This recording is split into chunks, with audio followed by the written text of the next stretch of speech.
福岡産女性連続強盗殺人事件。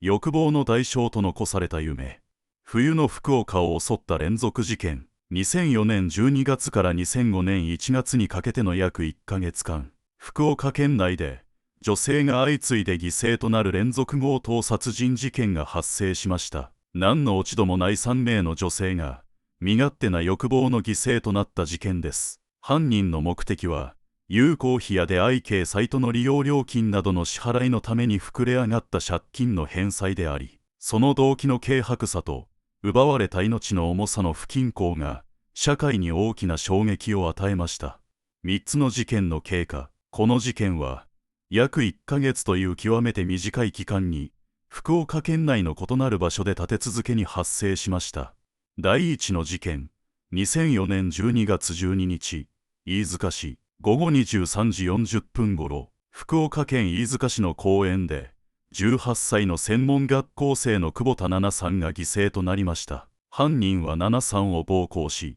マフラーで首を絞めて殺害。さらに、彼女の財布を奪おうとしましたが、通行人が現れたため、金品を奪うことなく現場から逃走しました。第2の事件。2004年12月31日、北九州市。大晦日を迎えた12月31日の早朝、午前7時ごろ、北九州市小倉南区の路上で、パート従業員の大中俊子さん、当時62歳、が襲われました。俊子さんは胸や背中を包丁で刺され、現金約6000円が入った財布とバッグを奪われ、その後に死亡が確認されました。犯人ははじめ、別の目的で若い女性を狙って徘徊していましたが、フードをかぶっていた俊子さんを誤認して標的に定めました。年齢を誤認していたことに気づいた犯人は、目的を強盗のみに切り替え、凶行に及んだのです。第3の事件。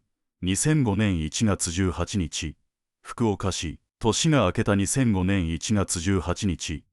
午前5時30分頃、福岡市博多区の大井北公園付近で、23歳の会社員、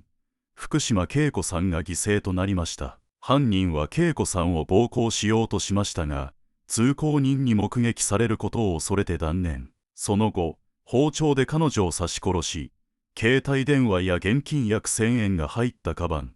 総額約4万5000円相当を奪い去りました。恵子さんは、福岡空港で航空機の乗降に用いる旅客搭乗橋の着脱などの地上支援業務に従事していました。彼女には客室乗務員になるという明確な目標があり、事件当日も英会話の CD をヘッドホンで聞きながら歩いていました。普段は自転車で通勤していましたが、前日の雨のために自転車を職場に置いて帰宅しており、この日の早朝は職場まで約 1km の道のりを徒歩で出勤していました。目標に向かってひたむきに努力を重ねていた未来が一瞬にして断ち切られたのです。捜査と犯人の逮捕。短期間に発生した連続事件に対し、警察は捜査を進めていましたが、事態が急転したのは、恵子さんの事件から約2ヶ月が経過した3月に入ってからでした。2005年3月8日、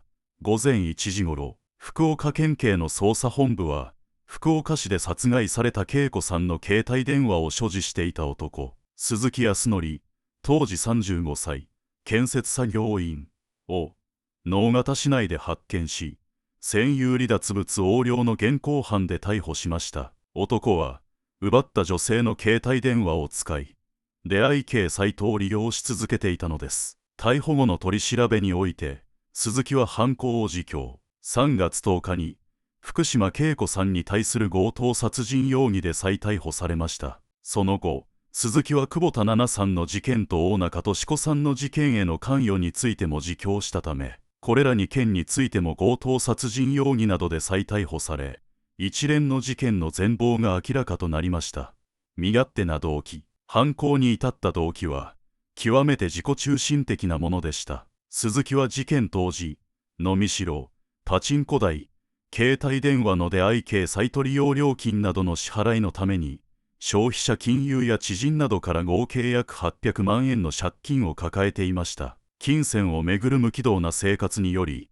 彼の結婚生活はすでに破綻しており、行き詰まった末に路上で面識のない女性を狙うという短絡的な凶行に走ったのです。刑事裁判の記録。社会の厳しい目が注がれる中、鈴木の刑事責任を追及する裁判が始まりました。第一審福岡地方裁判所。2005年6月22日、福岡地方裁判所にて初公判が開かれました。罪状認否において、被告人鈴木は大中俊子さん及び福島恵子さんの事件について、殺意は持っていなかったと主張して殺意を否認。久保田奈々さんの事件に関しても、起訴内容の一部を争う姿勢を見せました。裁判では、金品を奪う目的のために凶器を用意し、抵抗する被害者を攻撃した行為の計画性と殺意の有無が慎重に審理されました。2006年6月29日の論告求刑公判において、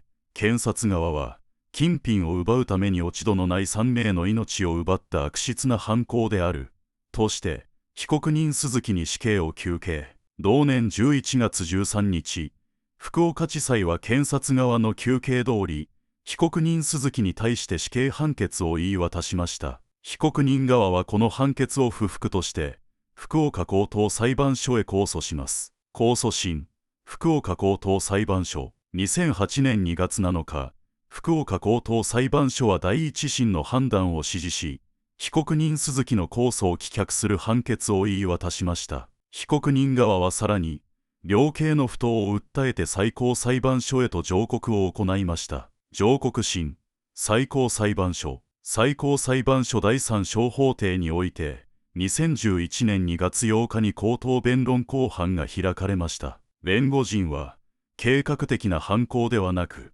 死刑は重すぎて量刑不当である、と主張し、死刑判決の破棄を求めました。これに対し、検察側は、金品を奪うために何の落ち度もない3人の命を奪った悪質な犯行である、と反論し、上告の棄却を求めました。2011年3月8日、最高裁第三小法廷は、1審、2審の死刑判決を支持し、被告人鈴木の上告を棄却する判決を言い渡しました。判決訂正の申し立てに対する棄却決定を経て、同年3月27日付で、被告人鈴木の死刑判決が正式に確定することとなりました。刑の執行。死刑判決の確定から約8年が経過した2019年、時の法務大臣が署名した死刑執行命令に基づき、2019年8月2日、福岡拘置所にて死刑囚鈴木の死刑が執行されました。享年50歳。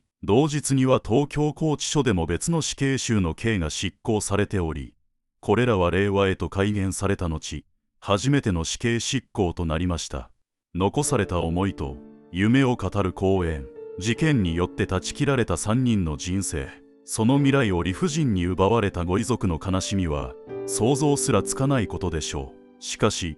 ご遺族はこの悲劇の現場となった場所を悲しみだけの場所として放置することを選びませんでした。福島恵子さんの事件現場となった大井北公園には、事件から間もない2005年の秋、ご両親によって3本の桜の木が植樹されました。これは、娘が寂しい思いをしないように、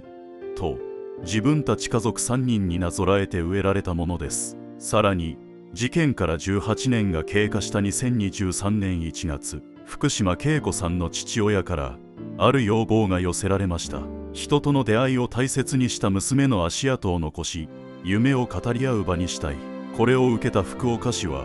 大井北公園に、夢を語る公園、という愛称をつけました。植えられた桜の木の隣には、ご両親から寄贈された美しい桜御影石のベンチが設置されています。このベンチの設置には、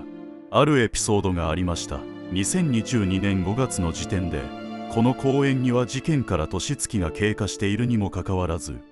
たびたび手を合わせに訪れる空港関係者の姿があったのです。ご両親はその存在を知り、娘を忘れないでいてくれる人がいるという事実に心を動かされ、ベンチを寄贈することを思い立ちました。私たちはこの事件が残した悲しみと教訓を決して風化させてはなりません。社会の安全をいかに守るか、そして孤立した個人の欲望が暴走する前に、どのようにしてそれを食い止めることができるのか。この夢を語る公園に設置されたベンチは、私たち一人一人に静かに、そして重く問いかけています。